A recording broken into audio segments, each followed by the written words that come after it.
एक दिन की बात है। एक दिन राहुल जी महाराज को बड़ी जोरों से भूख लगी थी। राहुल जी महाराज माता कर्मा को कहने लगते हैं कि कर्मा, बड़ी जोरों से भूख लगी है, कर्मा थोड़ा भोजन तैयार कर दो, बड़े जोरों से भूख लगी है। आज माता कर्मा राहुल जी महाराज को कहती है कि स्वामी कोई बात नहीं, पहले मैं कुएं से जल भर करके ले आऊंगा, उसके बाद मैं आकर के भोजन तैयार कर दूंगी। आज जैसे माता कर्मा कुएं पर जाकर के देखती है तो कुएं पर बड़ी जोरों से भीड़ लगी है। कुछ औरतें वहां जल भर रही है कुएं पर, तो उनकी बड़ी जोरों से भीड़ लगी हुई है। गुरु प्रेमियों, आज वो औरतें माता कर्मा को देखती, माता कर्मा उन औरतों को देखती। आज जैसे वो औरतें माता कर्मा को देखती तो आपस में विचार करती, आपस में बातें करती, आपस में कहती कि आज तो हमारा पूरा का पूरा दिन खराब जाएगा। क्यों? क्योंकि आज हमने सुबह सुबह एक बांझ के दर्शन कर लिए। अरे ये तो बांझ है, इसके यहाँ कोई संतान नहीं है। और गुरु प्रेमियों, मेरी माता बहनों, अगर किसी बहन को कोई बहन बोल दे कि ये तो बांझ है, इसके यहाँ कभी कोई संतान नहीं होगी, तो सोचो उस बहन के दिल पर क्या बीतती होगी उस समय। आज माता कर्मा रोने लगती है, माता कर्मा सोचने लगती है कि आज तो जमाने वालों ने मुझे एक नया नाम और दे दिया। अरे अब तो लोग मुझे बांझ कहकर के पुकारने लगे। सतगुरु महाराज की प्यारी साथ संगत जी, आज माता कर्मा रोते रोते अपने घर की ओर वापस आती है। आज माता कर्मा भोजन तो तैयार कर रही है, लेकिन गुरु प्रेमियों, दिमाग में वही बात चल रही है कि आज औरतों ने मुझे क्या कह दिया। आज उसी बात को सोच सोच करके माता कर्मा रोए जा रही है, रोए जा रही है। आज अचानक से राहुल जी महाराज आते हैं, आकर के देखते हैं, अरे कर्मा तुम रो रही हो, क्या बात है कर्मा, तुम रो क्यों रही हो? माता कर्मा कहती कि स्वामी ऐसी कोई बात नहीं है, आप पहले भोजन कर लीजिए, ये बात मैं आपको बाद में बताऊंगी। आज भोजन करने के बाद फिर पूछते हैं कि कर्मा क्या बात है, तुम रो क्यों रही हो? आज माता कर्मा कहती कि स्वामी ऐसी कोई बात नहीं है, आप विश्राम कर लीजिए, ये बात मैं आपको कल सुबह बताऊंगी। आज राहुल जी महाराज कहने लगते कि कर्मा तेरी इस बात ने मेरे मन में शंका को पैदा कर दिया है, लेकिन कल सुबह मेरी शंका को दूर जरूर करना कर्मा। गुरु प्रेमियों, जैसे अगले दिन की सुबह होती है, अगले दिन की सुबह होती है, राहुल जी महाराज सोकर के उठते हैं, उठकर के स्नान करते हैं। स्नान करने के बाद माता कर्मा को आवाज लगाते हैं, कहते हैं कर्मा अरे जरा सुनती हो, एक लोटा जल ले आना, तो मुझे ध्यान में बैठना है। गुरु प्रेमियों, जब तक कि माता कर्मा वो जल का लोटा लेकर के आती है तो राहुल जी महाराज ध्यान में बैठ चुके हैं। आज राहुल जी महाराज को ध्यान में बैठे बैठे 1 घंटा हो गया, 2 घंटे हो गए। जैसे 2 घंटे के बाद आंखें खुली, ध्यान हटा, आंखों को खोल करके देखा तो माता कर्मा वो जल का लोटा लेकर के वहीं खड़ी है। आज राहुल जी महाराज कहते हैं कि कर्मा तुम ये जल का लोटा लेकर के यहाँ कब से खड़ी हो कर्मा? आज माता कर्मा कहती है कि स्वामी जब आपने आवाज लगाई थी मैं तो तभी जल के लोटे को लेकर के आ गई थी। आज राहुल जी महाराज माता कर्मा के दोनों हाथों को पकड़ करके कहते हैं कि कर्मा तुम्हारी जैसी पत्नी पाकर के मेरा जीवन धन्य हो गया, कर्मा मेरा जीवन धन्य हो गया। गुरु प्रेमियों, आज राहुल जी महाराज कहते हैं कि कर्मा वो कौन सी बात थी, अरे जिसे सोच सोच करके तुम रोए जा रही थी, रोए जा रही थी। सतगुरु महाराज की प्यारी साथ संगत जी, आज माता कर्मा सबसे पहले राहुल जी महाराज के चरणों को स्पर्श करती है। चरणों को स्पर्श करने के बाद राहुल जी महाराज से कहती है कि स्वामी अरे अब तो जमाने वालों ने मुझे एक नया नाम और दे दिया, अब तो मुझे लोग बांझ कहने लगे स्वामी अब तो बात कहने लगे हैं। बोलो प्रेमियों, इस बात को सुनकर के राहुल जी महाराज के हृदय में भी चिंता पैदा करती है। आज अपना टुकड़ा सुना रही है राहुल जी महाराज से माता कर्मा, रो रो करके एक बात के द्वारा कह रही है।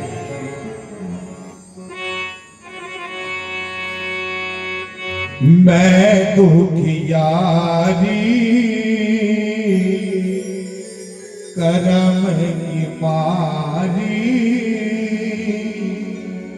बाज कहे मन दुनिया सारी, और कब होगी सतगुरु की कृपा मिटेगी चिंता हमारी। कब होगी सतगुरु की कृपा मिटेगी चिंता हमारी। मैं दुखियारी करम की मारी, बांझ कहे मन दुनिया सारी। सतगुरु महाराज की प्यारी साथ संगत जी, आज माता कर्मा रो रो करके राहुल जी महाराज से अपना दुखड़ा सुना रही है और कह रही है, मैं दुखियारी करम की मारी, बांझ कहे मन दुनिया सारी। बांझ कहे मन दुनिया सारी, हर कब होगी सतगुरु की कृपा मिटेगी चिंता हमारी। कब होगी सतगुरु की कृपा मिटेगी चिंता हमारी। मैं दुखियारी करम की मारी, बांझ कहे मन दुनिया सारी। बांझ कहे मन दुनिया सारी। सभी ताली बजाते रहे।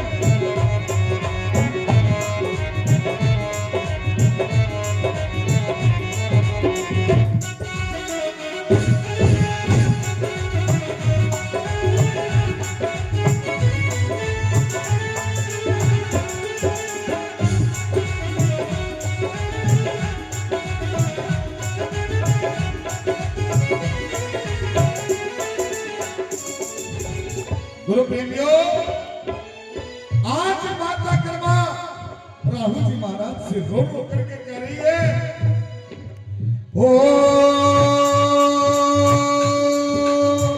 कौन से करम की सजा मैंने पाई, कौन से करम की सजा मैंने पाई, दुनिया पे मैं बाज कमाई।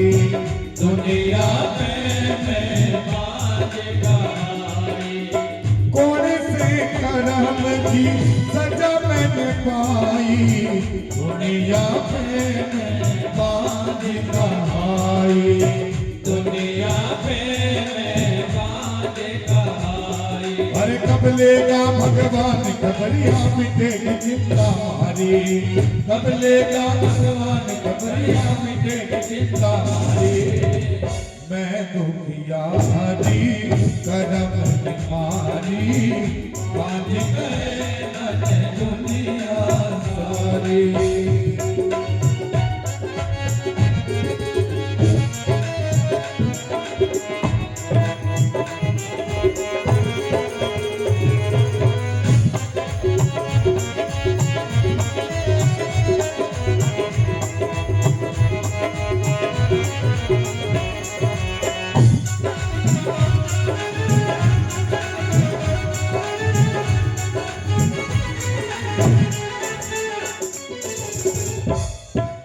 गुरु प्रेमियों, आज माता कर्मा रो रो करके अपना दुख का प्रकट कर रही है राहुल जी महाराज के सामने।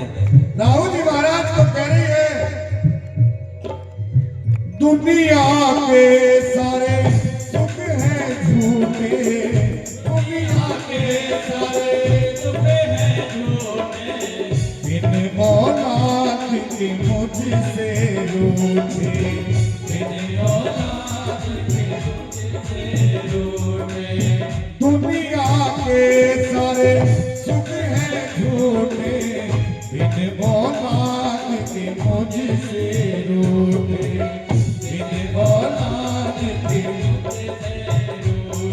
अरे घर सोना जीवन भी सोना सुननी दुनिया हमारी, घर सोना जीवन भी सुननी दुनिया हमारी।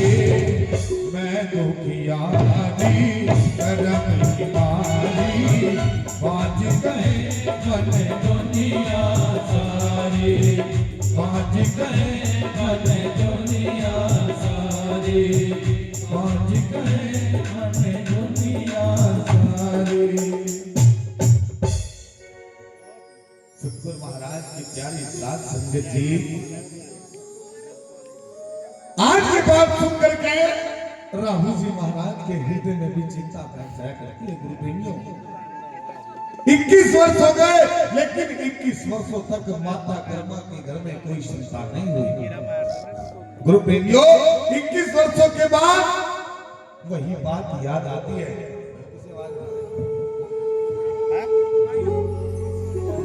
21 वर्षों के बाद वही बात याद आती है जो दादी चंद्रकौर ने दादा हरिमन जी महाराज से कही थी। आज दादी चंद्रकौर बताया करती थी माता कर्मा को कि राहुल जी महाराज का जन्म कैसे हुआ था। आज माता कर्मा भी राहुल जी महाराज से कहती कि स्वामी, अरे आप क्यों ना किसी संत की शरण में जाएं। अरे संतों के पास तो हर व्यक्ति के लिए कोई ना कोई निवारण होता है, हर दुखों के लिए कोई ना कोई युक्ति होती है। आज राहुल जी महाराज कहते हैं कि ठीक है कर्मा, मैं कल सुबह ही किसी संत की खोज में निकल जाऊंगा। गुरु प्रेमियों, अगले दिन की सुबह होती है। राहुल जी महाराज जैसे चलने लगते हैं, माता कर्मा को कहते हैं कि कर्मा, जब तक कि मैं वापस ना आऊं तू भी ध्यान में बैठी रहना कर्मा। आज इतना कहकर के राहुल जी महाराज चल दिया करते हैं। गुरु प्रेमियों, राहुल जी महाराज चलते जा रहे हैं, चलते जा रहे हैं, चलते चलते 2 दिन होते हैं, 3 दिन होते हैं, 4 दिन होते हैं, 5 दिन हो जाया करते हैं। आज राहुल जी महाराज को चलते चलते 5 दिन हो गए। गुरु प्रेमियों, राहुल जी महाराज सोचने लगे कि अब तो पैर भी जवाब दे गए, पैर भी थक गए, क्यों ना कहीं थोड़ी देर के लिए बैठ कर के विश्राम कर लिया जाए। आज राहुल जी महाराज एक स्थान पर बैठ जाया करते हैं। एक घनघोर जंगल में बैठे हुए हैं राहुल जी महाराज। आज राहुल जी महाराज सोचने लगते हैं, भाई मैं बैठा तो यहाँ हूँ ही, क्यों ना इस समय को व्यर्थ ना गवाते हुए उस पार ब्रह्म सच्चे सतगुरु का ध्यान कर लिया जाए। आज उस समय में भी सतगुरु का ध्यान कर रहे हैं राहुल जी महाराज। गुरु प्रेमियों, आज राहुल जी महाराज ध्यान में बैठे हुए हैं। मार्ग से एक संत जी चले आ रहे हैं। उन संत जी का नाम हुआ करता था रावत प्रज्ञ जी महाराज। आज रावत प्रज्ञ जी महाराज देखते हैं राहुल जी महाराज को। राहुल जी महाराज ध्यान में विलीन है। आज रावत प्रज्ञ जी महाराज देखते सोचने लगते हैं, भाई ना तो ये कोई संत है, ना ये कोई मुनि है, लगता है ये कोई गृहस्थी है, लेकिन इस घनघोर जंगल में कर क्या रहा है। अरे इस जंगल में तरह तरह के जंगली जानवर है, शेर, चीते वगैरह, हाथी, तरह तरह के जंगली जानवर है। कोई आकर के इसको हानि पहुंचा सकता है, कोई आकर के इसको मार भी सकता है। और एक संत का काम हुआ करता है जीवों की रक्षा करना। और मैंने इसको देख लिया है। अगर मैंने इसको देख करके अनदेखा कर दिया तो इसकी हत्या का पाप मेरे सर आ जाएगा। गुरु प्रेमियों, आज रावत प्रज्ञ जी महाराज राहुल जी महाराज के पास में जाते हैं। जाकर के आवाज लगाते हैं, कहने लगते हैं, अरे भाई वत्स, आंखें खोलो, आंखें खोलो। गुरु प्रेमियों, जिस समय राहुल जी महाराज का ध्यान हटता है, आंखों को खोल करके देखते हैं रावत प्रज्ञ जी महाराज के मुखमंडल को, चेहरे पर इतना तेज मानो जैसे सूर्य इस धरती पर उतर आया हो। इतना तेज रावत प्रज्ञ जी महाराज के चेहरे पर देख करके राहुल जी महाराज चरणों में गिर जाया करते हैं। आज रावत प्रज्ञ जी महाराज कहते हैं, अरे भाई तुम यहाँ इस घनघोर जंगल में क्या कर रहे हो। आज राहुल जी महाराज कहते हैं, महाराज आपको तो सब पता है मैं यहाँ क्यों आया हूँ और किस लिए आया हूँ। रावत प्रज्ञ जी महाराज कहते हैं, भाई तुम्हें यहाँ कोई युक्ति प्राप्त नहीं होने वाली। तुम एक काम करो, यहाँ से अपना आसन उठाओ और अक्षीर समुद्र के तट पर जाकर के ध्यान लगाओ। आज राहुल जी महाराज रावत प्रज्ञ जी महाराज के चरणों में प्रणाम करते हैं, अपना आसन उठाते हैं और दौड़ करते हैं अक्षीर समुद्र की ओर। आज जैसे अक्षीर समुद्र के तट पर जाकर के राहुल जी महाराज अपना आसन लगाते हैं। गुरु प्रेमियों, आज राहुल जी महाराज अक्षीर समुद्र के तट पर बैठकर के ध्यान लगाते हैं उस पार ब्रह्म सच्चे सतगुरु का। गुरु प्रेमियों, आज राहुल जी महाराज को ध्यान में बैठे बैठे 5 दिन हो गए, 7 दिन हो गए, 10 दिन हो गए, 11 दिन हो गए। नित्य प्रतिदिन कर्म चलता रहा। गुरु प्रेमियों, जब राहुल जी महाराज को भूख लगा करती तो फल आहार कर लिया करते, जब प्यास लगती तो अक्षीर समुद्र का जल ग्रहण कर लिया करते, फिर ध्यान में बैठ जाया करते। ये कर्म 21 दिन तक चलता रहा। लेकिन गुरु प्रेमियों, 21 दिनों में भी कोई युक्ति प्राप्त नहीं हुई। अब तो राहुल जी महाराज का ध्यान इतना दृढ़ हो गया, इतना सार्थक हो गया, गुरु प्रेमियों राहुल जी महाराज ने अन्न का त्याग कर दिया। आज राहुल जी महाराज ने अन्न का त्याग कर दिया। गुरु प्रेमियों, अब केवल अक्षीर समुद्र का जल ग्रहण करते और ध्यान में बैठ जाया करते, जल ग्रहण करते और ध्यान में बैठ जाया करते। गुरु प्रेमियों, ये क्रम चलता है 25 दिन तक, 31 दिन हो जाया करते हैं। 31 दिनों में भी कोई युक्ति प्राप्त नहीं होती। 31 दिन के बाद राहुल जी महाराज उस जल का भी त्याग कर दिया करते हैं, जल को भी पीना बंद कर दिया करते हैं। अब तो केवल और केवल नित्य प्रतिदिन यही क्रम चल रहा है। उस पार ब्रह्म का ध्यान करे बैठे हुए हैं राहुल जी महाराज। गुरु प्रेमियों, 40 दिन हो गए, 40 दिन, 40 दिनों में भी कोई युक्ति प्राप्त नहीं हुई। जिस समय 41वें दिन का ब्रह्म मुहूर्त लगता है, 41वें दिन के ब्रह्म मुहूर्त में राहुल जी महाराज अपने 9 के 9 द्वार बंद कर दिया करते हैं और 10वें द्वार से उस पार ब्रह्म का ध्यान लगाते हैं। के श्वास श्वास सुमिरन किया और सोहगे अज पाजा, प्राणायाम साधन किया मेट दिया प्रियता। 5-25 का छोड़ा लेखा, पार ब्रह्म का किया विवेका। परिपूर्ण सुमिरे अविनाशी, भक्ति अखंड अटल परकाशी।